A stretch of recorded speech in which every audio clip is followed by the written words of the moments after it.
Last text message, nasa lobby na ako. Sabi ko doon sa magsusundo sa akin sa bahay kanina. Sabi ko, nasa lobby na ako.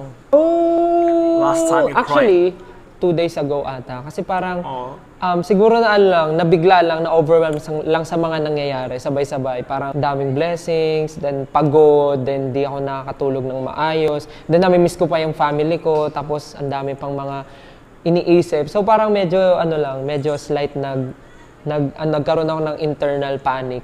Last song you listen to. Last Ang song. dami kasi, oh my God. Actually kanina, pinapakinggan namin yung EP ko. So yung songs ko yung pinapakinggan ko.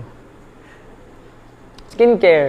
Yeah. I knew it. Parang yung pinakalas I knew it. na yung nag-Japan kami ng family. Doon kami nag-spend ng Christmas and New Year sa Japan. Actually kanina nag-breakfast meal. ako. Mahilig kasi ako sa wheat bread ngayon.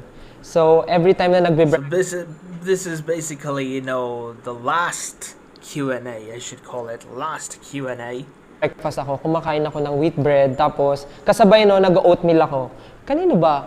Actually, nung time na, yung kinento ko nga na umiiyak ako last time, sa ano kasi yun sa office kasi nangyari yun. Doon mismo sa pumasok ako ng recording booth, tapos doon ako ang nandun lang, ang pumasok kasi si Justin tsaka si Pablo.